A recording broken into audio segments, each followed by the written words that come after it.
Starvation. Hello students, কি খবৰ আপোনালোকৰ? মই প্ৰণয় শৰ্মা আপোনালোক সকলোকে ওয়েলকাম কৰিছো আপোনালোকৰ ফ্যামিলি Careerflite। সো আজি আমাৰ টপিকটো হ'ব পাৰ্সেন্টেজ। সো এটো CSAT পেপাৰ 2 যোনটো কোৱান্ট সেকশন আছে তাতে আমি দেখা পাইছো যে এটো ইয়াৰে পাৰ্সেন্টেজক লৈ বহুতটা কোৱেশ্চন ডাইৰেক্টলি সুধি দিছে। So percentage from the exam point of view আমাৰ কাৰণে ইম্পৰ্টেন্ট হয়। সো ইয়াৰে যোনটো কনসেপ্ট হয় আমি কিফালে এক্সামত পঢ়িব লাগিব। So without wasting any time, আমি আজিৰ সেশনটো স্টাৰ্ট কৰো। First of all, percentage কৰাৰ আগতে আমি percentageৰ যোনটো বেসিক হয় সেইটো জানিব লাগিব।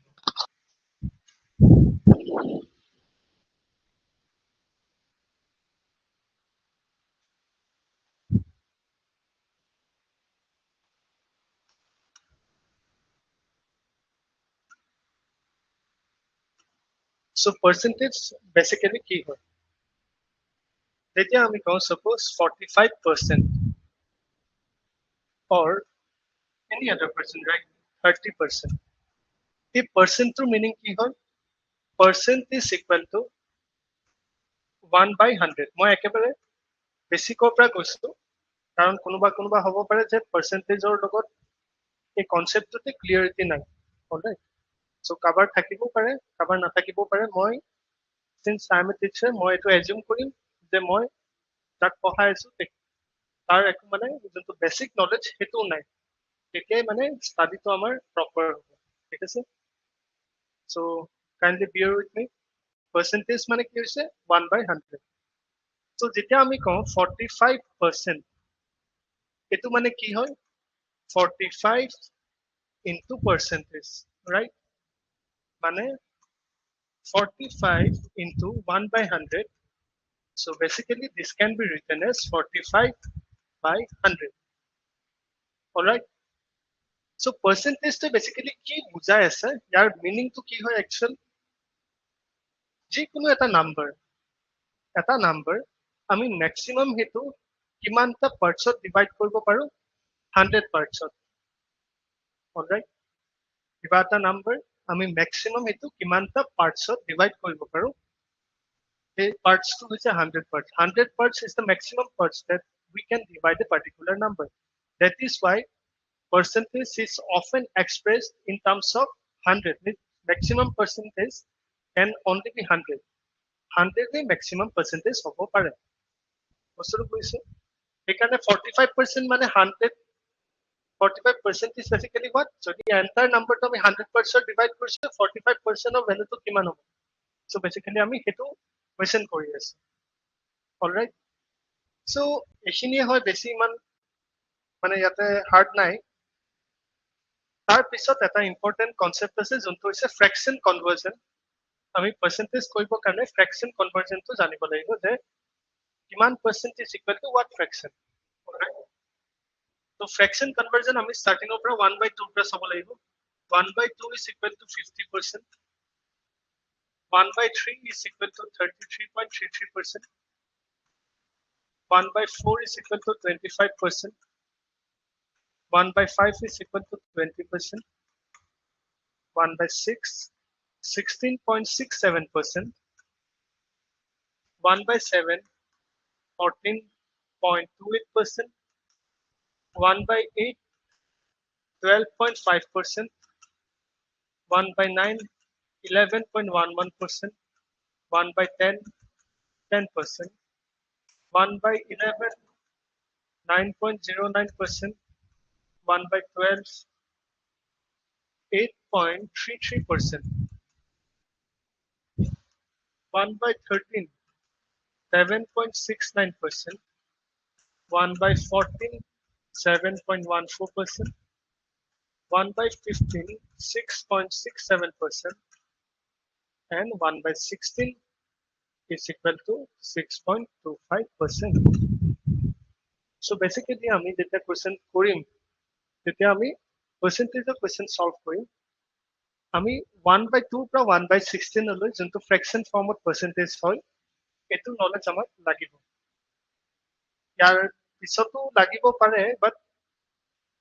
মই এতিয়া এক্সাম পইণ্ট অফ ভিউৰ পৰা কৈ আছো এক্সাম পইণ্ট অফ ভিউত যদি আমাৰ 16 লৈ যদি মনত থাকে then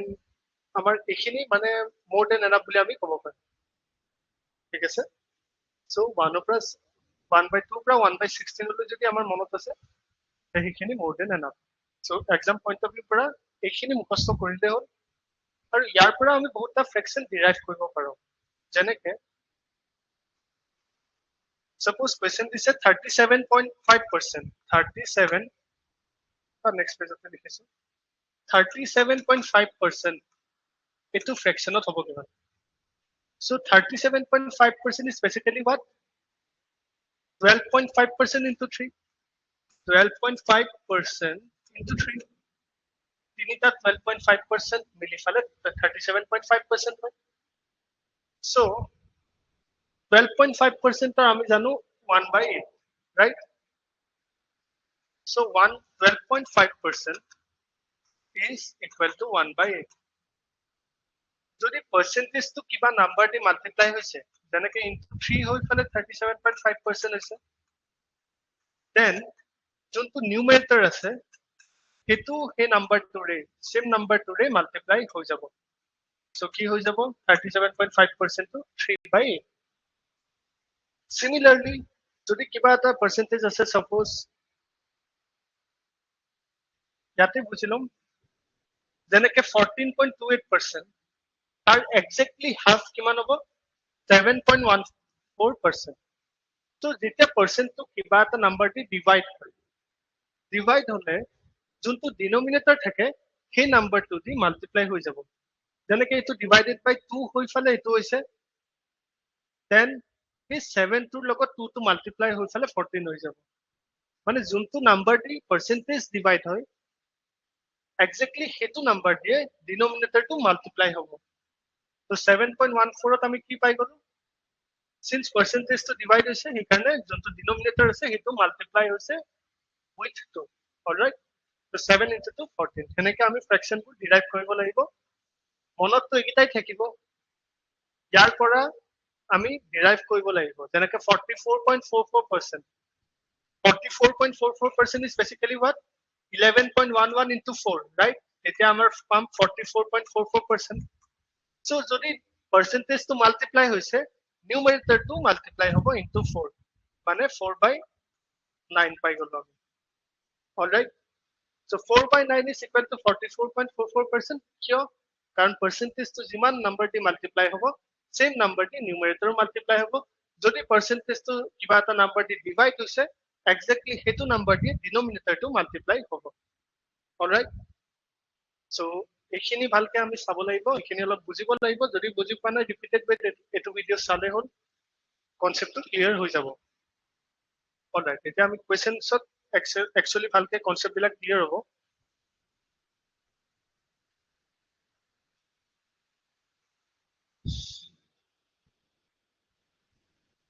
so question is if 60 is subtracted from 60% of the number the result is 60 all right so আমি এনেকুৱা টাইপৰ কোৱেশ্চন কেনেকৈ এপ্ৰোচ কৰিম পিছৰ পৰা আহিম যেনেকৈ ৰিজাল্ট ইজ 60 right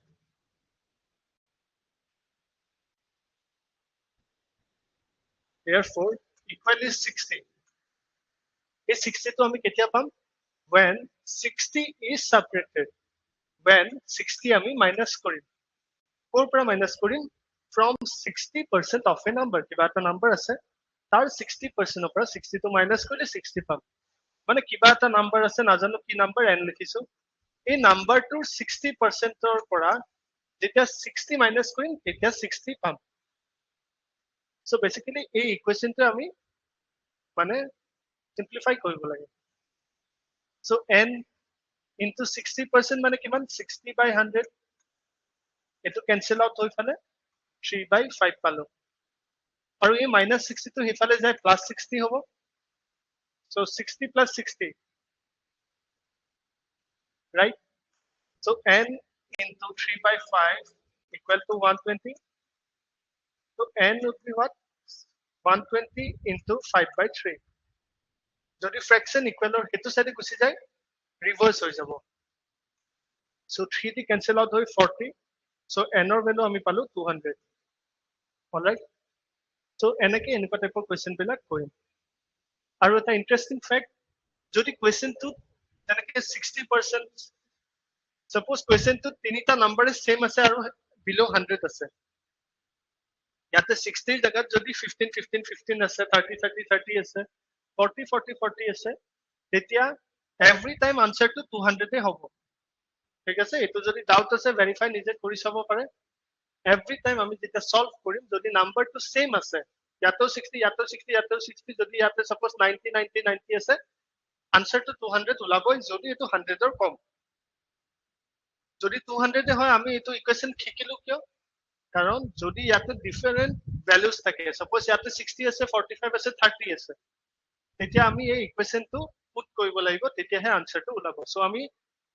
কনসেপ্টটো শিকিলো থিওৰিটিক্যাল এপ্ৰোচটো কেনেকুৱা হ'ব লাগে শৰ্টকাটটো শিকিলো যোনটো এভৰি টাইম 200 হ'ব এতিয়া হ'ব যদি নাম্বাৰটো সেম থাকে অলৰাইট তাৰপিছত দিছে if salary of A is 25% more than B alright 25% more than B আমি এটা 25% চালু কি হয় 25% is equal to 1/4 অলৰাইট 25% যদি বেছি হয় এই 1/4 ৰ মিনিং তো কি মানে entire 100 to 4 parts ডিভাইড হৈছে তাৰ 1 parts ভ্যালু হৈছে 1 মানে entire 100 to 4 parts ডিভাইড হৈছে আৰু যেটো 1 part ভ্যালু হৈছে হেতু হৈছে 25 অলৰাইট এতিয়া 25% যদি বেছি মানে 100 ৰ লগত 25 বেছি বা আমি ক'ব পাৰো এই 4 ৰ লগত 1 বেছি কাৰণ 4 ৰ 1 টোৱে হৈছে 25% তো 4 ৰ লগত 1 বেছি যি মিনিং দিব 100 ৰ লগত 25% বেছি সেম মিনিং দিব so since salary of A is 25% more than B তো B ৰ যদি 4 হয় A কিমান হ'ব 4 + 1 5 হ'ব 25% বেছি আছে এতিয়া খুদিছে by how much percentage salary of B is less than A so A ৰ salary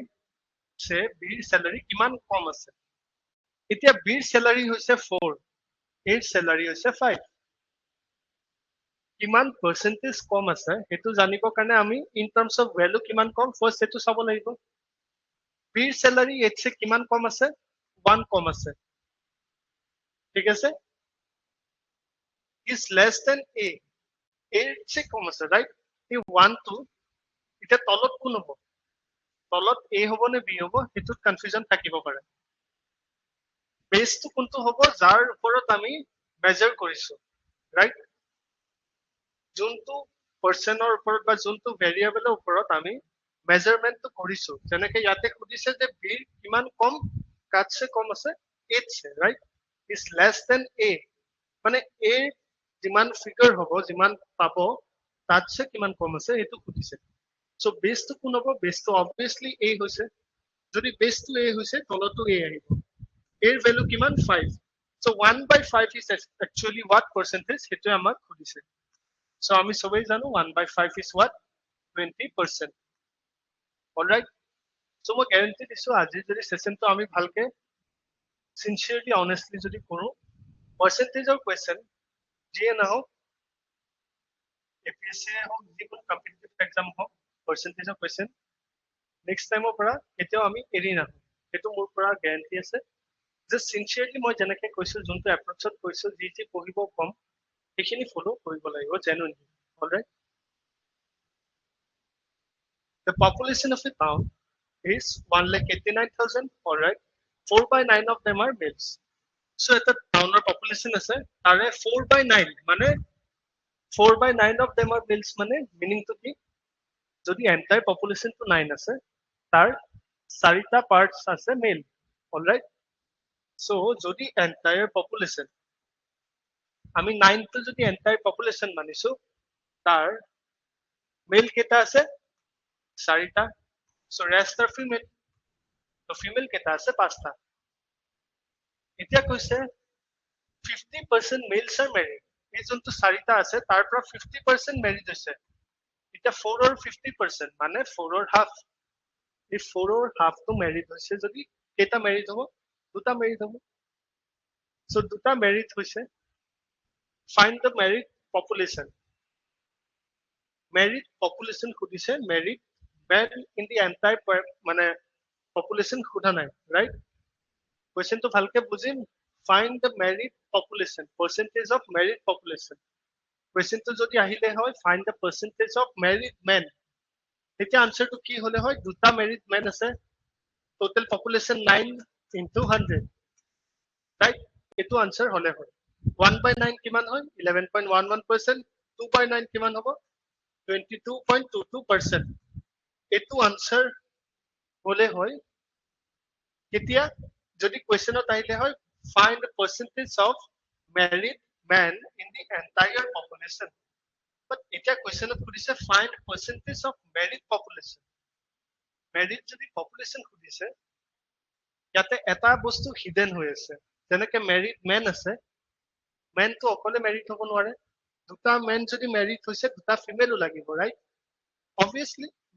নটা গোটেই ভিলেজটোত suppose নটাই মানুহ আছে, চাৰিটা মেল আছে, পাঁচটা ফিমেল আছে, চাৰিটা মেলৰ যদি দুটা মেলে বিয়া হৈছে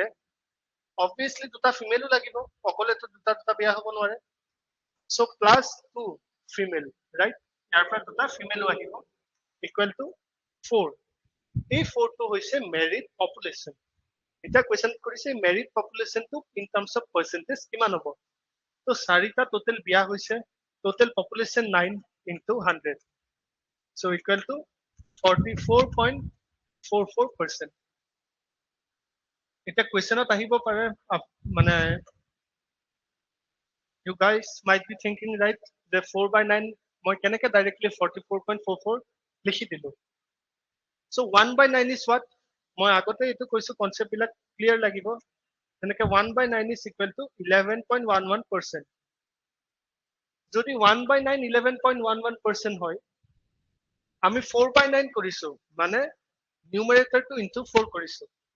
যেতিয়া numerator to multiply হয় কিবা এটা নাম্বার দি, percentage to হিটো নাম্বার দি multiply হ'ব. যদি denominator to কিবা এটা নাম্বার দি multiply হয়, then percentage to same number দি divide হ'ব. মই এটো repeated way কৈ আহিছো, so এই concept টো বহুত important হয়, তেতিয়াহে আমি directly, otherwise এটো তো 4/9 আছে আমি divide কৰিব লাগিব, অলপমান time consuming process হ'ব. so যদি বস্তুটো মনতে থাকে কৰোতে আমাৰ বহুতখিনি হেল্প হ'ব আৰু বস্তুবিলাক ইজি লাগিব. all right, so a fraction is increased by 20% and after that numerator, all right. so এনেকুৱা টাইপৰ কোৱেশ্চন often আহে. so ইয়াতে এটা সৰু কনসেপ্ট এটা আছে, যেনেকে suppose 100 এটা নাম্বার আছে, given আছে increased by 120%, আকৌ 100 আছে, ইয়াতে given আছে increased to 120%. so basically ইয়াতে বেছি difference নাই language, just by and to আছে, but question to solve কৰোতে এই by and to বহুতখিনি huge difference এটা আনি দিয়ে. increase by 120% মানে কি, মানে by 120% মানে আৰু 120% বাঢ়িছে, যদি এই নাম্বাৰটো অৰিজিনাল 100 আছে আৰু 120 লগত বাঢ়িছে, so কিমান হৈ গ'ল 220%, right? বস্তুটো বুজিছো, এটা নাম্বাৰ অৰিজিনালি তো 100% আছে, so তাৰে লগত যদি increase by 120% মানে সেই নাম্বাৰটো increase হৈছে আৰু 120%, so নাম্বাৰটো কিমান হৈ যাব 220% obviously. so এই নাম্বাৰটো যাই ফালে কিমান হৈ যাব 220%, right?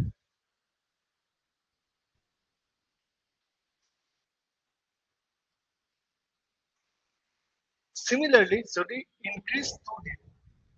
যদি increase 2 দিয়ে সেইটো কি হ'ব 120% বাঢ়িছে, কিন্তু ইয়াতে 120% আৰু বাঢ়িছে বুলি কোৱা নাই, increase to 120% মানে এটা লিমিট সেট কৰি দিলে, মানে 120% লো বাঢ়িছে, তাতছে আৰু increase 1% to হোৱা নাই, increase to 120% মানে লিমিটটো আমি সেট কৰি দিলো যে 120% লৈ বাঢ়িছে, আৰু 120% বাঢ়া বুলি কোৱা নাই, আৰু 120% বাঢ়া বুলি ক'লে আমি বাই ক'লো, so এইটো কিমান হ'ব 120 হ'ব. So 2 থাকিলে আমি লিমিট সেট কৰিছো, বাই থাকিলে আমি সিম্পলি এড কৰিছো। অলৰাইট, সো এই কনসেপ্টতে এটো কোৱেশ্চন আছে, এটো নোট ডাউন কৰিব লাগিব, এটো বুজিব লাগিব এই বস্তুটো। A fraction is increased by, এটা fraction আছে, fraction to কি হয় আমি নাজানো, যদি নাজানো আমি কি লিখিম তাক, numerator by denominator. So a fraction is increased by 20%. So fraction to first 20% বাঢ়িছে, এটো যদি 100% আছে, numerator 100 denominator 100, এটো যদি 20% বঢ়াব লাগে, 20% বঢ়াব লাগিলে আমি কি কৰিম, ইয়াক 120 by 100 কৰিম। 120 by 100 মানে যদি 100 কৰো, সাপোজ 100 কৰিলো, মানে এটো অৰিজিনালি 100%, এটো অৰিজিনালি 100%, যদি 100 কৰিলো কাটাকাটি হৈ 1 হ'ব। সো এক্স্যাক্টলি এটো ফিগাৰে থাকিলে, যদি 20% এটা এক্সট্ৰা দিব লাগে, তেন্তে ইয়াতে আমি 120 লিখিব লাগিব। 20% বাঢ়িছে মানে কি, এটোতো 20% বাঢ়িছে, এটো যদি আমি ক্যান্সেল আউট কৰো, 120 by 100 মানে কি, মানে 100 আছে, তাৰে লগত এক্সট্ৰা 20 এটা বেছি আছে। এটো জাস্ট কমন, এটো বেসিক হয়, যাতে কনফিউজন হলে বহুত প্রবলেম হ'ব। ঠিক আছে, 120% বাঢ়িছে, 30% বাঢ়িলে আমি 130 by 100 লিখিলো হয়, 40% বাঢ়িলে আমি 140 by 100 লিখিলো হয়, 50% বাঢ়িলে আমি 150 by 100 লিখিলো হয়, সিম্পলি মাল্টিপ্লাই কৰি দিম। সো এই ফ্ৰেকশনটো যেতিয়া এটোৰ লগত মাল্টিপ্লাই হ'ব, তেতিয়া কি বুজিম আমি, 120% 20% এটা ইনক্ৰিজ হৈছে। আমি ইনক্ৰিজ কিয় কৰাইছো, কাৰণ ইয়াতে বাই আছে, ৰাইট, বাই থাকিলে 100 ৰ লগত 20 টো এড হৈছে, simple. After that, numerator increases by 20 to 40%. So এই পইণ্টটো চাওঁ আমি, by 240% অকল numerator টো বাঢ়িছে, numerator টো যদি স্টাৰ্টিংত 100 আছিলে, তাৰ পিছত 240 আৰু বাঢ়ি গ'ল, ইন অৰিজিনালি 100% আছিলে, তাৰ লগত 240 এড হৈ ফালে কিমান হৈ গ'ল, 340 হৈ গ'ল। And denominator increased to 150%. 150% of 2 কৈছে, মানে লিমিট সেট কৰিলে, যদি এটো অৰিজিনালি 100% আছিলে, 150 যাই ৰখি গ'ল। So 150%. So that the resultant becomes 1 by 5. 1 by 5 মানে কি, 1 plus 1 by 5, right? এটো আমি proper fractionত কেনেকে কৰিম, 5 into 1 plus 1. So basically এটো improper fraction হৈ গ'ল, 6 by 5. Right? আমি directly 6 by 5 লিখিব পাৰো। এতিয়া just simply ইয়াক simplify কৰিব লাগে। 6 2 times,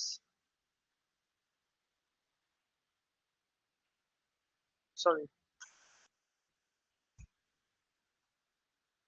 2 6 times, 2 5 times.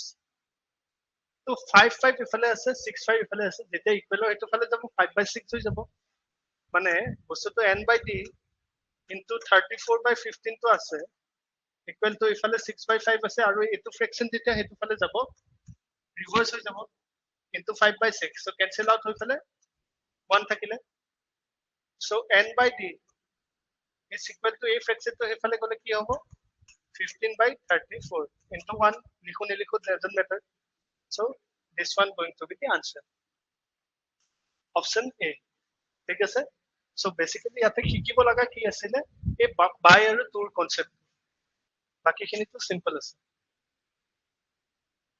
Rama's expenditure and savings. All right. So expenditure, savings, income, price, consumption, quantity, এইবিলাকৰ question আহি থাকে। So basically expenditure, saving, এটো হয় কি, যেনেকে মোৰ ইনকাম আছে suppose 100 rupees, এই 100 rupees টো মই 60 rupees খৰচ কৰিলো, 60 rupees 100 পৰা খৰচ কৰাৰ পিছত যোনখিনি থাকিলে, সেইখিনি তো মই খৰচো কৰা নাই, সেইখিনি কি হল, থাকাখিনি সেভিংস হল অবভিয়াসলি। সো 100 টকা মোৰ ইনকাম,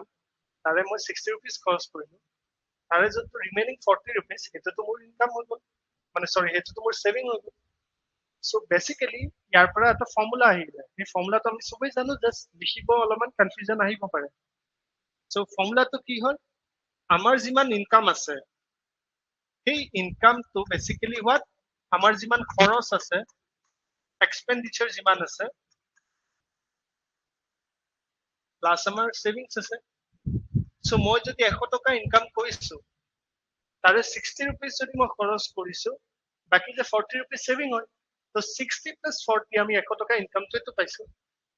সো সিমিলারলি ইনকামৰ পৰা যদি এক্সপেন্ডিচাৰ মাইনাস কৰো সেভিং পাম বা ইনকামৰ পৰা যদি সেভিং মাইনাস কৰো এক্সপেন্ডিচাৰ পাম সো ইয়াতে দিছে Rama's expenditure and savings are in the ratio of 5:3 so expenditure আৰু savings ৰ ratio দিছে 5:3 so 5 আৰু 3 যদি savings বা expenditure হয় ইনকাম কিমান হ'ব 8 হ'ব if our income increases by 12% and expenditure increases by 15% so যদি percentage increase decrease হৈছে এটা ratio পৰা কিবা এটা ratio given আছে তাৰ পৰা যদি percentage increase বা decrease হৈছে তেতিয়া আমি কি কৰিম এই ৰেশিওটো সিঙ্গল ডিজিটত আমি নলওঁ আদারওয়াইজ ডেসিমেলত আনসার বিলাক ওলাব আমাক ডেসিমেলত আনসার নালাগে আমাক প্রপার ওয়েত আনসার বিলাক লাগে আদারওয়াইজ ক্যালকুলেশনত অলপমান ডিফিকাল্টি আহিব পাৰে সো আমি ইয়াতে একো চেঞ্জেস নকৰো বেসিক জাস্ট সিম্পলি আমি কি কৰিম 0 এড কৰি দিম সো 50:30 যি হয় 5:3 হয়তো হ'ব 500:300 টো সেম হ'ব সো সিম্পলি আমি 0 এড কৰিছো ইয়াতে আমি একো ডিস্টাৰ্ব কৰা নাই ৰেশিওটো এজ ইট ইজ আছে 5:3 আছে if our income increases by 12% so 80 যদি 12% কৰো 80 12% ডেসিমেলত ওলাব ৰাইট সো এই কাৰণে আমি কি কৰিম ইয়াক 800 কৰি দিম 500 কৰি দিম 300 কৰি দিম এইখিনি স্মার্টনেস এক্সামত আমাক লাগিব ঠিক আছে আমি একদম ইমিডিয়েট ডিসিশন লব কাৰণে এনেকুৱা এটা অলপমান স্পন্টেনিয়াস ডিসিশন লব লাগিব এক্সামত যে আমি ফুসি যাব নোৱাৰো যে এনেকে যে চেঞ্জ কৰিছো কিয় কৰিছো এক্সামত মই পাৰিম নে নাই কৰিব না এনেকে নিজকে লৈ ডাউট আহিব নোৱাৰে সবেই পাৰিব কৰিব সবেই পাৰিব মই পাৰিছো যেটা সবেই পাৰিব ঠিক আছে সো এইখিনি স্মাৰ্টনেস আমাৰ যোনটো এক্সাম স্মাৰ্টনেস বুলি কয় যোনটো এইখিনি আমাৰ মাইন্ডসেটত লাগিব সো এতিয়া কৈছে ইনকাম বাঢ়িছে কিমান income is increased by how much percent 12% so 12% income বাঢ়িছে so 800 or 12% কিমান হ'ব এটো মাইন্ডতে কৰিব পাৰি যেনেকে 8 into 12 96 বাট কৰিম কেনেকে এনেকে 0 0 cancel out so 8 into 12 96 right so plus আমি 96 কৰিম মানে 896 and expenditure increases by 15% 15% কিমান হ'ব 75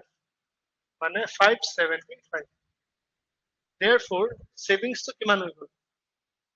ইনকামৰ পৰা যেটা এক্সপেন্ডিচাৰ মাইনাস কৰি দিম যিমানখিনি বাচিব সেইখিনি সেভিংসে হ'ব যোনটো হ'ব 321 এতিয়া খুদিছে then by how much percent do her savings increases savings or in the form of percentage কিমান increase হৈছে এটো খুদিছে percentage কিমান increase হৈছে এটো চাবৰ কাৰণে আমি ফাৰ্স্ট চাব লাগিব আমাৰ আগত যোনটো ভ্যালু আছে আমি যি ভ্যালু লিখিছো সেই ভ্যালুটো কিমান increase হৈছে 300 ৰ পৰা 321 হৈছে মানে 21 এটা increase হৈছে তলত কি দিম বেছত থাকিব জোৰ পৰা increase বা decrease হৈছে বেছত কেতিয়াও 321 নাহে মানে after increase decrease যোনটো নাম্বাৰ পাম এটো বেছত কেতিয়াও নাহে পাৰ্সেন্টেজ ওলাব কাৰণে পাৰ্সেন্টেজ ওলাব কাৰণে সদায় অৰিজিনাল ভ্যালুটো আহিব অৰিজিনাল ভ্যালু আছিল 300 এই 300 ৰ পৰা 21 ইনক্ৰিজ হৈছে সো ইনটু 100 এটো ক্যান্সেল আউট কৰি আমি 7% পাই যাম ঠিক আছে 0 0 cancel out 0 0 cancel out 3 7 times 7% so এনেকে এটো কোৱেশ্চন আমি সলভ কৰিব লাগিব সো বেসিক্যালি ইয়াতে শিকিছো এটোৱে যদি আমাৰ ৰেশিও এটা সিঙ্গল ডিজিটত গিভেন আছিল অৰিজিনালি তাৰ পৰা কিবা এটা আমি ইনক্ৰিজ বা কেতিয়াবা ডিক্ৰিজ কৰিব লাগিব পাৰে ইন দ্যাট কেস আমি ৰেশিও কিটা ডাবল ডিজিট বা ট্ৰিপল ডিজিট কৰিলম ফৰ মানে ইজি ক্যালকুলেশন অলৰাইট সো তো আমাৰ সুবিধাৰ কাৰণে কৰিছো আদাৰৱাইজ আমি 8.96 ও লিখিব পাৰো 5.75 ও লিখিব পাৰো 3.21 ও লিখিব পাৰো সো 0.21/3 আহিব ইনটু 100 কৰিলে 7% এ পাম ইয়াতে 0 0 নিদিলেও যে আনসাৰটো বদলি যাব বা কিবা ডিফাৰেণ্ট আহিব এনেকে নাই জাস্ট আমাৰ ভাল লাগে যেতিয়া ডেচিমেল নাথাকে কৰি ভাল লাগে সামবিলাক তো এখানে সিম্পলি 0 এড কৰি দিছো alright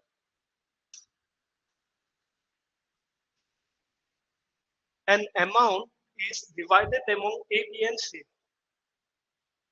The share of B is 20% more than share of C. So, তিনিজন মানুহ আছে A, B, and C. Share of B is 20% more than share of C. C is যিমান 20% মানে কিমান 20% is equal to 1/5. মানে entire 100 টো আমি 5 times divide কৰিছো তাৰে এটা পাৰ্টৰ ভ্যালু হৈছে 20%. যদি 20% বেছি আছে 5 ৰ লগত 1 বেছি আছে মানে 6 হৈ গ'ল so the share of B is 20% more than share of C যদি C ৰ share 5 B ৰ share 5 ৰ লগত 1 বেছি so ইমান হ'ব while share of B is 16.66% more than share of C 16.66% या फिर 67% is equal to 1/6 same concept আমি এটা 100 ক 6 পাৰ্টছত ডিভাইড কৰিছো তাৰ এটা পাৰ্টৰ ভ্যালু হৈছে 16.67% 16.67 ছটা হৈ গলে আমাৰ 100 পাই যাব যদি কিবা এটা ভ্যালু 16.67% বেছি আছে মানে সেই ভ্যালুটো যদি 6 আছিলে তাতছে বেছি আছে তাৰ যদি 6 আছে সো বেছি থাকাটো 6 ৰ লগত 1 বেছি থাকিব 16.67% যদি বেছি আছে 6 ৰ লগত 1 এটা বেছি থাকিব মানে 7 হ'ব ৰাইট তো কাৰ বেছি আছে the share of B B ৰে বেছি আকৌ B ৰে বেছি আছে so B কাটছে বেছি A so A ৰ যদি 6 হয় B ৰ হ'ব 7 এতিয়া ইয়াতে এটা ইম্পৰ্টেন্ট কনসেপ্ট এটা সোমাই আছে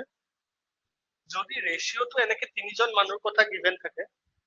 আৰু তাতে কোনোবা এজন মানুহৰ কথা দুবাৰ মেনশন আছে যেনেকে ইয়াতে B ৰ কথা দুবাৰ মেনশন আছে যাৰ কথা দুবাৰ মেনশন থাকে তাক আমি মিডলত বহাম ইয়াতে ABC লিখিছো কাৰণে B টো মাজত বহা নাই alphabetically লিখিছো কাৰণে B টো মাজত বহা নাই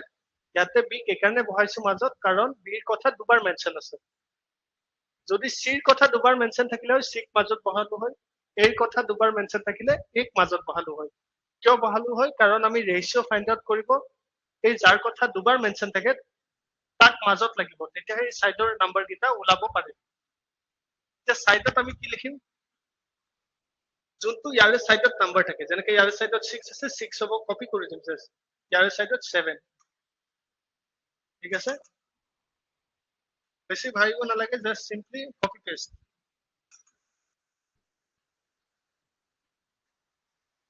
তো 6 into 6 এইটা নাম্বাৰ তাৰ পিছত মাল্টিপ্লাই হৈ যাব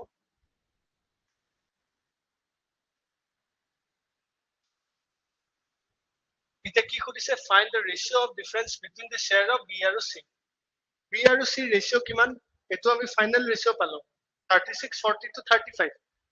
যদি ক্যান্সেল আউট হয় আৰু ক্যান্সেল আউট কৰিম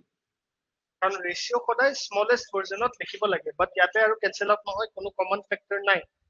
সো এটোৱে হৈছে ফাইনাল ৰেশিও ABC এটা খুদিছে B আৰু C ৰ মাজৰ ডিফাৰেন্সটো কিমান হয় ডিফাৰেন্সটো আমি দেখাই পাই আছো 42 and 35 7 right their difference is 7 a man deposit 10% of salary in bank 30% of remaining alright so এনেকুৱা টাইপৰ কোৱেশ্চন বহুত অফেন আমি দেখো যেতিয়া কিবা এটা নাম্বাৰ থাকিব কিবা এটা ভ্যালু থাকিব তাৰ পৰা যদি পাৰ্সেন্টেজ কমি আহিছে অলৰাইট সো কিবা এটা ভ্যালু আছে তাৰ পৰা পাৰ্সেন্টেজ কমি আহিছে যেতিয়া কমি আহে ন পাৰ্সেন্টেজ আমি সেই নাম্বাৰটো 100 মানি লম সো কি কৈছো মানে কিবা এটা নাম্বাৰ আছে যেতিয়া পাৰ্সেন্টেজ তাৰ পৰা কমিছে বাঢ়িছে আমি সেই নাম্বাৰটো 100 মানি লম আৰু সিম্পলি সলভ কৰি যাম সো অৰিজিনাল নাম্বাৰটো যদি 100 আছে তাৰ পৰা 10% ডিপোজিট কৰিছে বেংকত মানে 10 টকা ডিপোজিট কৰিছে he saves 30% of the remaining মানে যিমান বাকি আছে বাকি কিমান আছে remaining is 90 এই 90 30% কি কৰিছে সেভ কৰিছে সো 90 30% কিমান 30% of 90 so 0 0 cancel out 9 into 3 27 এই 27 টো হি কি কৰিছে সেভস কৰিছে ৰাইট সেভিং 27 হি সেভিং কৰিছে তাৰ পিছত বাকি কিমান থাকিলে 63 90 তাৰ হাতত আছিল তাৰ পৰা আকৌ 27 হি নিজৰ ঘৰত জমা কৰিছে 63 তাৰ হাতত আছে এতিয়া এই 63 পৰাই হি খৰচ কৰিব পাৰিব alright the ratio of his expenses on transport and education is 3:4 sorry so কি কৈছে the ratio is 63 পৰা হি খৰচ কৰিছে ক'ত transport and education in what ratio 3:4 ratio 63 তাৰ হাতত পইচা আছে 3:4 ৰেচিঅ'ত খৰচ কৰিছে মানে কি এন্টায়াৰ 63 টো হি 7 পাৰ্টছত যদি ডিভাইড কৰে তাৰে 3 পাৰ্ট ট্ৰান্সপৰ্টত খৰচ কৰিব 4 পাৰ্ট এক্সপেন্সত খৰচ মানে কি এডুকেশনত খৰচ কৰিব এটা 3 পাৰ্টৰ ভ্যালুটো কিমান হ'ব 3 পাৰ্টছৰ value out of total part 7 7 কেনেকে 3 + 4 7 into 63 এনেকে আমি ভ্যালু উলাম 9 মানে 27 so 3 পাৰ্টছৰ ভ্যালু হৈছে 27 আৰু 4 পাৰ্টছৰ ভ্যালু কিমান হ'ব 36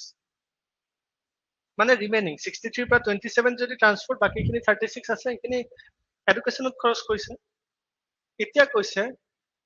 if his expense on the transport was 2700 এতিয়ালৈ একো এটা ইনফৰমেশন পইচা ৰিলেটেড দিয়া নাছিলে বাট আমি এতিয়া দেখিছো 2700 ট্ৰান্সপোৰ্টত খৰচ কৰা বুলি ডাইৰেক্টলি কৈ দিছে সো 2700 তো একচুয়াল পইচা আমাৰ মতে কিমান খৰচ কৰিছে 27 এটো 27 এটা ৰেশিও হয়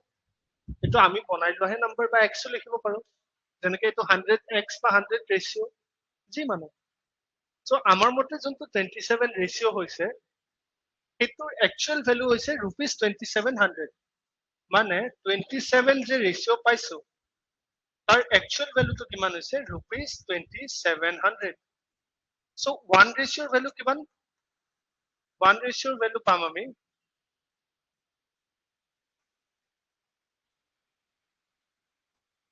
₹2700 divided by 27 cancel out হৈ ফেলে 100 right so 1 ratio value কিমান পালো আমি 100 যদি 1 ratio value পালো আমি 100 আমি ইনকাম তো এজিউম কৰিছিলো 100 ratio 100 ratio value কিমান হ'ব 100 into 100 right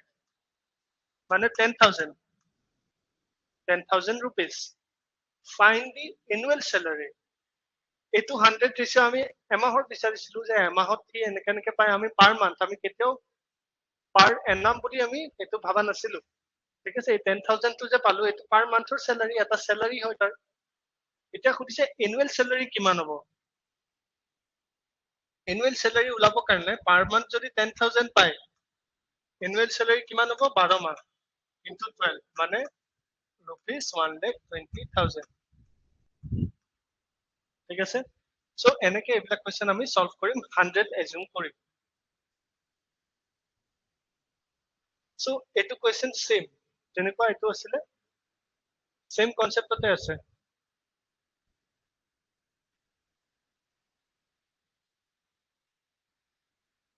বাৰু মই এটো কৰিয়ে দিছো ঠিক আছে মই এটো হোমৱৰ্ক দিম বুলি ভাবিছিলো বাট স্টিল এটো নতুন কনসেপ্ট হৈছে যেতিয়া আৰু এটা মই কৈ দিম in an election Modi and Rahul participated 20% voters did not vote so এটা নাম্বার আছে মানে একচুয়াল নাম্বার অফ ভোটিং লিষ্টত যেটা মানুহৰ নাম আহিছিল এটা আমি নাজানো তাৰ পৰা কমি হাতৰ কথা কৈছে কমি আহিলে আমি কি কৰিম নাম্বাৰটো আমি 100 এজিউম কৰিম সো অৰিজিনাল ভোটিং লিষ্টত সাপোজ 100 টা মানুহৰ নাম আছিল তাৰে পৰা 20% ভোট দিয়া নাই মানে 20 টাই ভোট দিয়াই নাই দিছে কেইটাই 80 টাই দিছে 80 টাই দিছে এতিয়া কৈছে 12 1/2% 12 1/2% মানে কিমান 12.5% মানে কিমান 1/8 1/8 votes declared invalid. 80 টাইটো দিছে তাৰ পৰা আকৌ 1/8 টা ইনভ্যালিড হৈছে সো 80 ৰ 1/8 কিমান হ'ব 80 ৰ 1/8 কিমান হ'ব 10 মানে 10 টা ভোট হৈছে ইনভ্যালিড 10 টা ভোট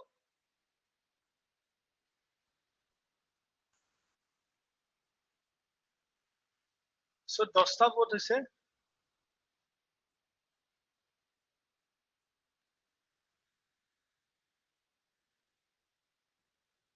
অলৰাইট 10 টা ভোট আমাৰ ইনভ্যালিড হৈছে তো ভ্যালিড ভোট কেটা ভ্যালিড ভোট হৈছে 70 টা এতিয়া এটো আমি ক্যান্সেল আউট কৰি দিব পাৰো পারফেক্ট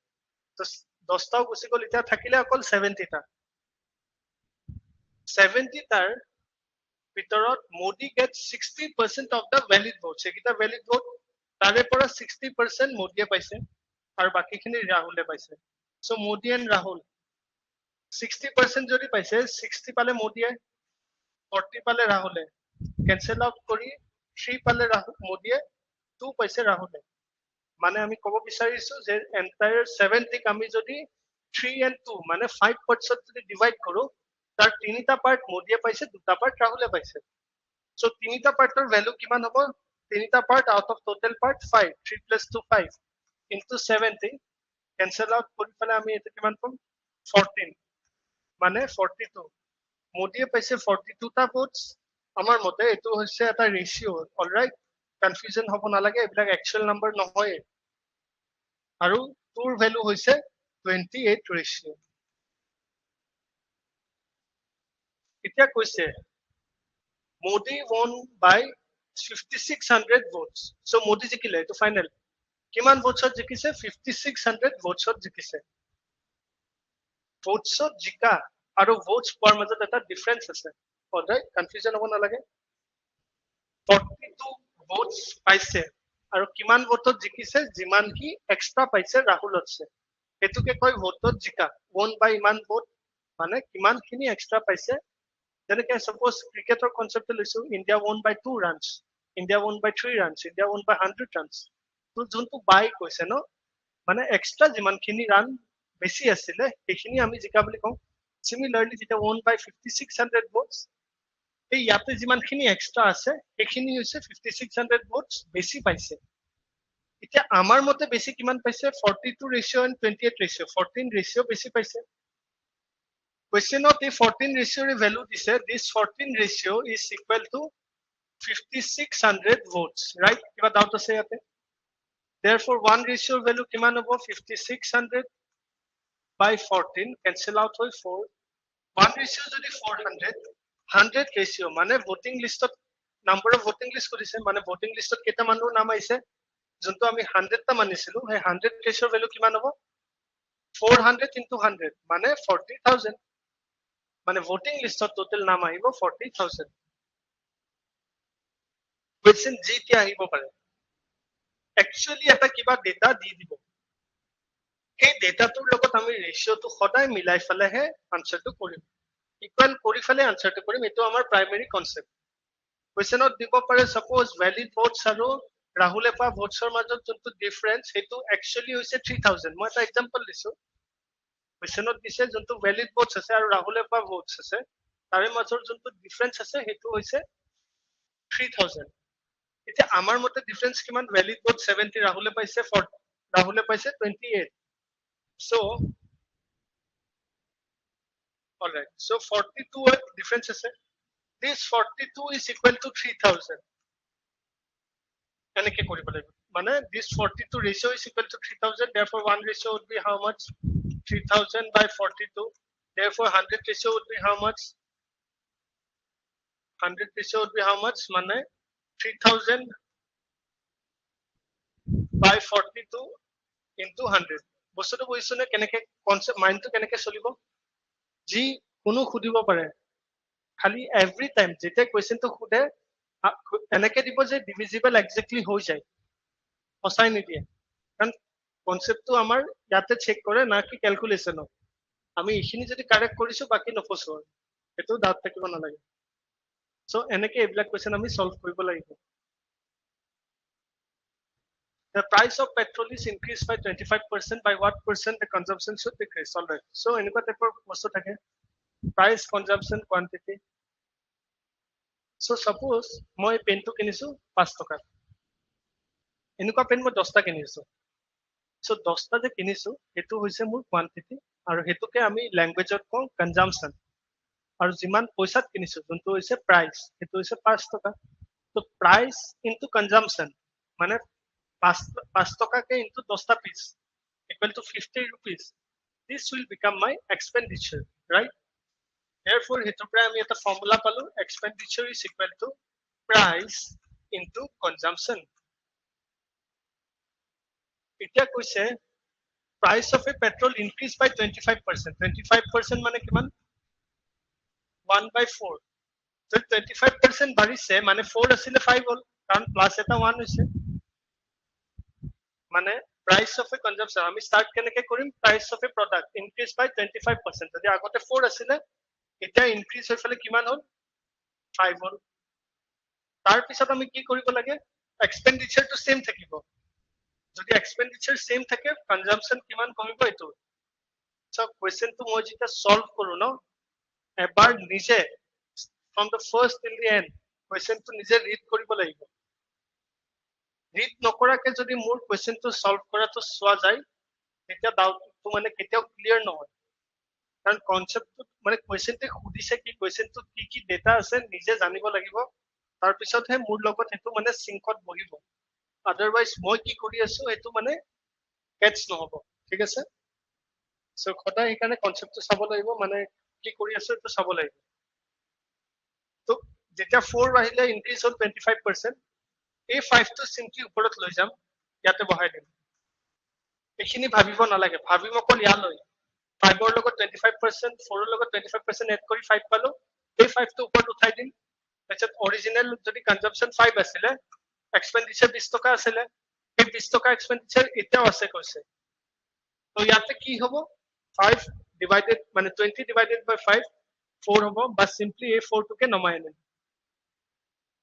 ঠিক আছে এতিয়া খুদিছে কনজাম্পশনৰ কিমান পাৰ্সেন্টেজ ডিক্ৰিজ হৈছে কিমান পাৰ্সেন্টেজ ডিক্ৰিজ হৈছে এটো জানিবৰ কাৰণে কিমান ডিক্ৰিজ হৈছে হেতু চাব লাগিব ডিক্ৰিজ হৈছে 1 4 পৰা 5 ৰ পৰা এটো কিমান পাৰ্সেন্ট হয় 20% অলৰাইট সো এটো আনসার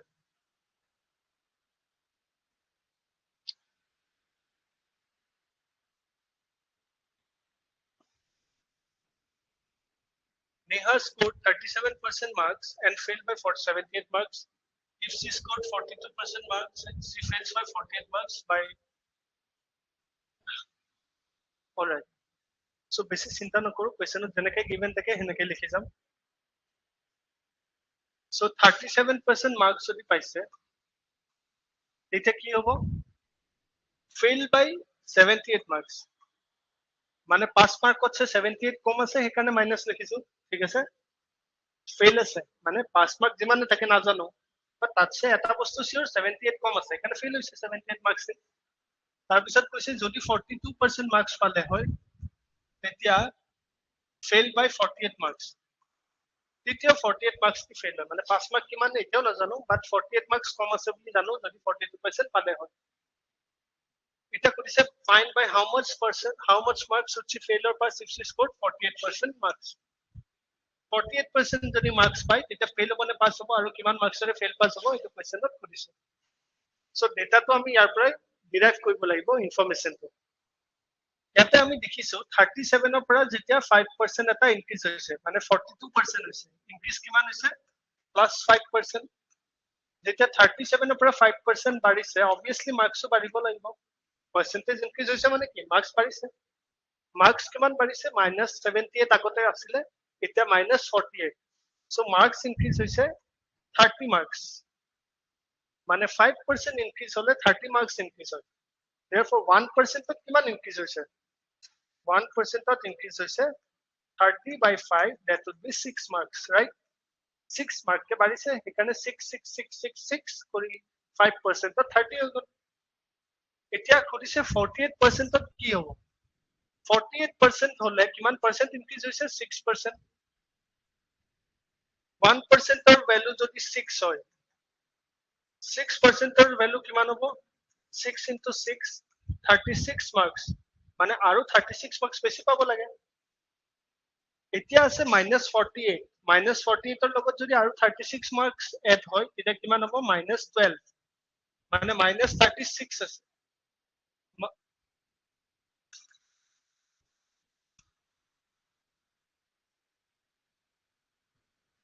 -48 আছে তাৰ লগত যদি 36 marks এড হয় কিমান হ'ব -12 হ'ব সো যদি 48% marks পায় তেতিয়া আকৌ -12 পাব -12 মানে কি 5 মাৰ্কত সে 12 marks কমি আছে so still she will be failed by 12 marks simple আমি ইমান মাথা লগাবই নালাগে যি কোৱেশ্চনত থাকে ডিৰাইভ কৰি পেলে আনসাৰটো কৰিব লাগিব A trader marks his goods 25% above his cost price and allows a discount of 10% only. So mark price. So mark price is basically what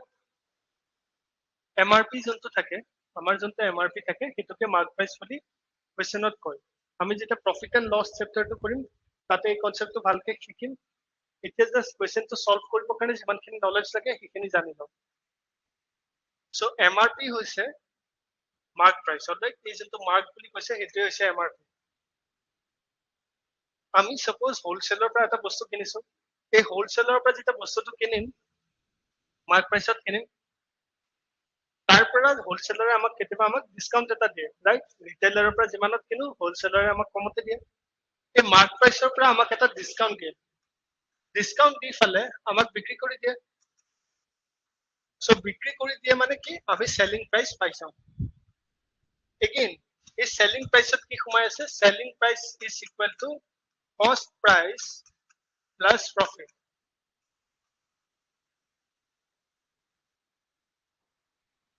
so selling price of যদি profit to minus কৰো তেতিয়া আমি কি পাম cost price পাম similarly selling price of যদি cost price minus কৰো আমি profit পাম so এটো এটা basic concept এটো নোট ডাউন কৰি ললে হল exam to sorry question to solve কৰিবৰ কাৰণে for the time being পিছত আমি এটো ভালকে ডিটেইলছত এই চ্যাপ্টাৰটো পঢ়িম so a trader marks his goods 25% above cost price so cost price কিমান হয় নাজানো তাত সে 25% বেছি আছে মার্ক প্রাইস যদি নাজানোৱে আমি এটো কিমান মানিম 100 ঠিক আছে কারণ আমি নাজানো কিবা এটা বস্তু কাবাতছে কম আছে কিবা এটা বস্তু কাবাতছে বেছি আছে এই বস্তুটো কি অৰিজিনালি হেতুৱে নাজানো নাজানিলে তো অপশন নাই আমি বঢ়াব নোৱাৰিম কমাব নোৱাৰিম তাক কিবা এটাটো মানিব লাগিব এতিয়া বঢ়াব পাৰিম কমাব পাৰিম এটোৰ কাৰণে ফৰ ইজি ক্যালকুলেশন আমি 100 মানিছো ঠিক আছে তাৰ লগত 25% বঢ়াব ইজি হ'ব so mark price কিমান হ'ব 125 এতিয়া কৈছে mark price ৰ লগত ডিসকাউন্ট দিছে কিমান 10%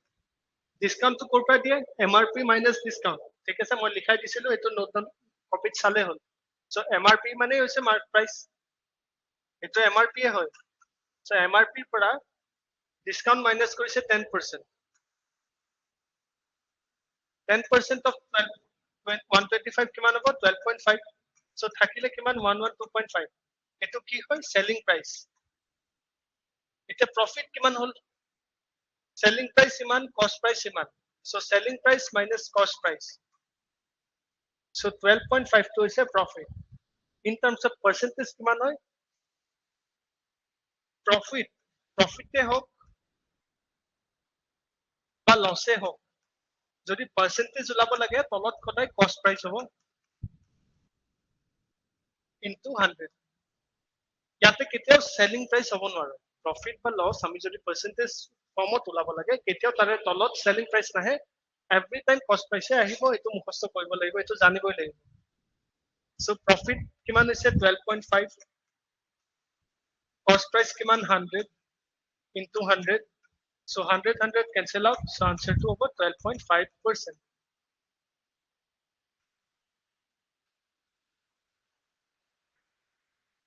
Arun spent 60% of monthly এটো concept এটো question of মই কৰিলো দুটা 7 to যেনেকুৱা আছিলে question number 8 যেনেকুৱা আছিলে exactly same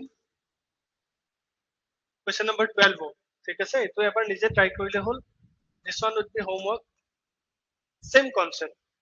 একো ইয়াতে different নাই 1% to different নাই everything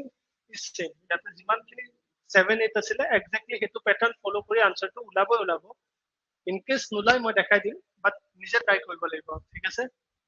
so this one going to be the homework the population of a city after 3 years will be 21,600 if rate increase population is 10% all right find the present population so 3 বছৰত মানে year 1 year 2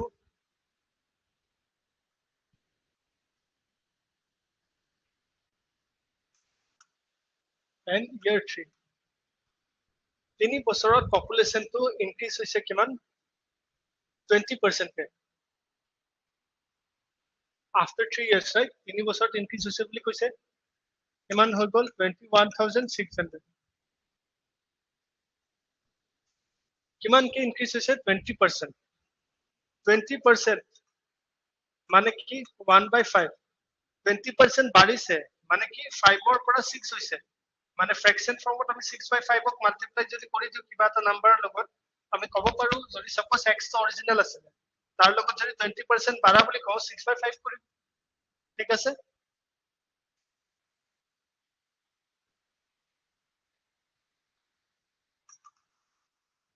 so original population আমি x মানিছো তাৰ লগত 20% বাঢ়িছে every time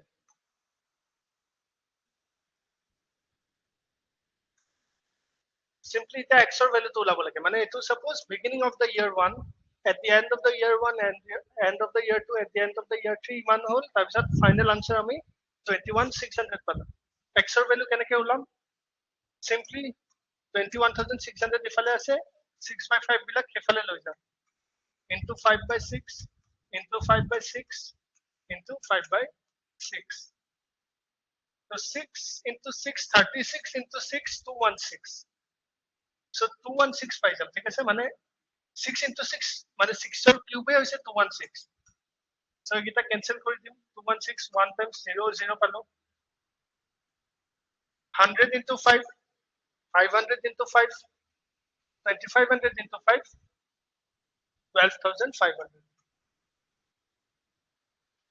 ঠিক আছে so question to বহুত easy আছিল মানে কো ইয়াতে কমপ্লিকেশন নাই বাস আমি জানিব লাগে ইকুয়েশন টো কেনেকৈ পুট কৰিম বাস এটো percentage chapter to easy percentage chapter to easy এবাৰ ডাইৰেক্ট কোৱেশ্চন এটা আহিছিল APSC মই কৰাইছিলো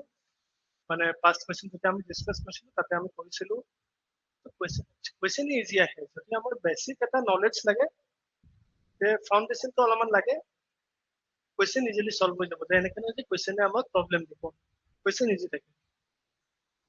a colony of 15,000 ants 50% all right so 15,000 ants asile যেতিয়া খানা পালে সিহঁতে 50% বাঢ়ি গল 50% হ'ব কিমান plus 7,500 মানে ইয়াৰ আধা বাঢ়িলে মানে হৈ কিমান গল 22,500 এখিনি তো মাইন্ডতে কৰিব পাৰি after 4 weeks without food the number of ants dropped by 60%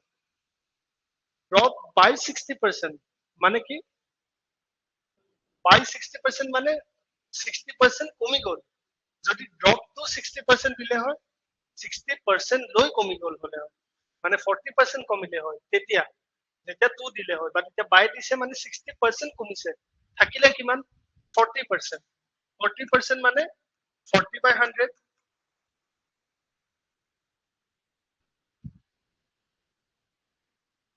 so 0 0 যদি কাটিয়ে দিও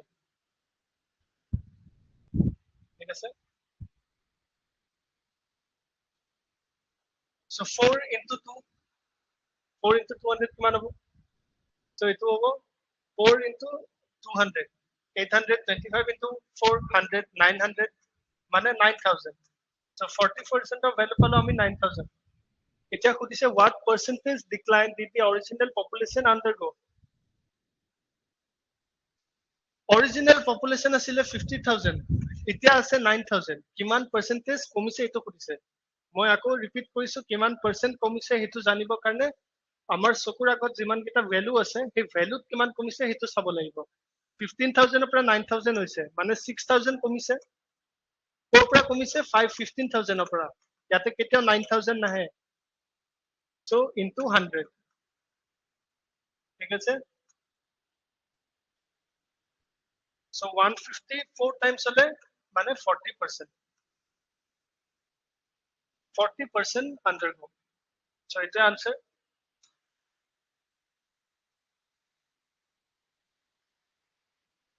x is 2 times of y while z is 2 more than y and use all that. So x, y, z. X is 2 times of y. মানে 1 যদি y হয় x হব 2 এটা ratio দিছে ঠিক আছে এটা একটা রেশিও দিছে while z is 16 2 by 3% 16 2 by 3 মানে 16.67% right 16.67% মানে কি 1 by 6 যদি কৈছে 1 by 6 more than y মানে 16 2 by 3% more than y মানে কি 6 লগত যদি 1 এটা এড কৰি দিও আমি কব পাৰো 16 2 by 3% more মানে কিমান হ'ব বেসিক আর আছে z is more than y যদি y 6 হয় z হ'ব 7 1 or value to is 16.67% and u is 20% more than the average of x y and z so x y z এর যে average হ'ব তার চেয়ে 20% বেশি আছে ইউর হেতু সেপারেট কথা ফার্স্ট x y z কিমান হ'ব হেতু আমি উলাই লম ইয়াতে কি হ'ব 1 হ'ব কারণ এই সাইডৰ নাম্বাৰটো লিখি দিও আমি কপি কৰি ইয়াতে 6 হ'ব so ইয়াতে কিমান হ'ব এটো মাল্টিপ্লাই কৰিম 2 into 6 12 6 into 1 6 7 into 1 7 এতিয়া কৈছে your value to xyz or average হচ্ছে 20% বেশি xyz or average is কিমান average is equal to sum divided by number of observation average এর chapter আছে বেলেগ তাতে পঢ়িম বাট আজি যেছে তা বুজিছো যে average টো উলাও কেনেকে তো sum কিমান হ'ব 12 plus 6 plus 7 25 by number of observation 3 মানে abc তিনটা মানুহ আছে xyz তিনটা মানুহ আছে এটো আমি ক্যান্সেল আউট কৰিলে 8.33% পাম মানে 8.33 পাম এটা 8.33 20% বেশি আছে ইউর 8.33 20% কিমান হ'ব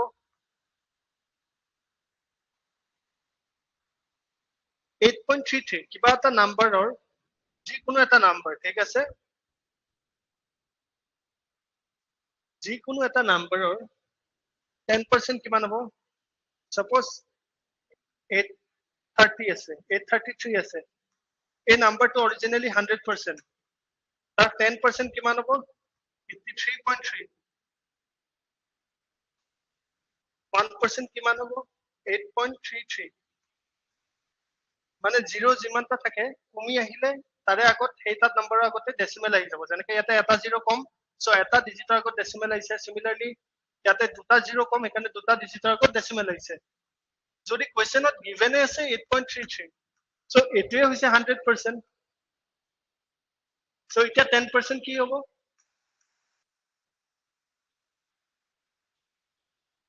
এতিয়া আৰু এটা নাম্বাৰৰ আগত ডেসিমেল আহি যাব ডেসিমেলটো ইনক্ৰিজ হ'ব নাম্বাৰৰ আগত 10% যদি 0.833 হৈছে 20% কিমান হ'ব বেসিক্যালি ইয়াৰে ডাবল মানে 1.67 বছৰ বহিছনে এটো বুজা নাই যদি কনসেপ্টটো এবাৰ পজ কৰি আকৌ ৰিৱাইন্ড কৰি চালে হল মই কি কৈছো মানে এটা নাম্বার অরিজিনালি 100 থাকে তাতছে 10% তো কেনেকে হলো এটা সিম্পলি ডেসিমেল এড কৰি দিও লেফট হ্যান্ড সাইডে ডেসিমেল এটা ইনক্রিজ হৈ যায় শিফট হৈ যায় সো লেফট সাইডে শিফট হ'ব ডেসিমেল যদি পাৰ্সেন্টেজৰ পৰা 0 নোহোৱা হৈ আহিছে সো 10% অফ ভ্যালু যদি 0.833 হৈছে 20% মানে 10% দুটা মানে 8.33 দুটা মানে ইনটু 2 1.67 সো এভারেজ পাইছো আমি 8.33 তাতছে 20% বেশি হলে 1.67 So etu plus kori kiman pam ami exactly 10 pai jam. So ekhini moi eta rub kori disu.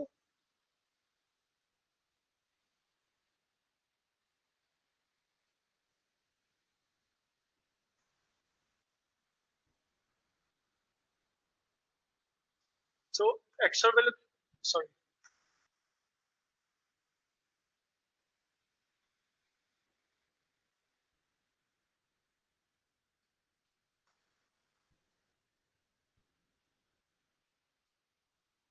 So u value ami kiman palo 10. Eta khudise if the difference between x and u is 240. X আৰু u original difference to kiman 240. Amar mote difference kiman u10 x or 2. এই 2 ratio এটা পাইছিলো যে তাৰ value হৈছে 240. So 1 ratio value কিমান হ'ব 12 120, right? Then find the average of x and u. X and u average কিমান হ'ব? X and u average কিমান হ'ব হেতু জানিব কাৰণে আমি simply ইহতৰ ratio average টো উলাই লম multiply with 120. So 10 আৰু 12 ৰ average কিমান 20 to 11, right? So 11 ratio value 120 কিমান হ'ব into 120 মানে 1 ratio value যদি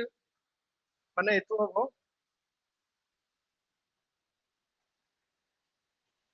1320. So 1320 would be the answer. So আমাক যদি average লাগে আমি simply নহলে কি কৰিব লাগিলে 10 into 120 12 into 120 দুটাই প্লাস কৰিম divided by 2 যোনটো পাম হেতু 1320 পাম simply আমি sort কৰি লওঁ ratio ৰে average টো উলাই লওঁ তাৰ লগত 120 multiply কৰি দিম এটো আমাৰ কাৰণে smart option হ'ব.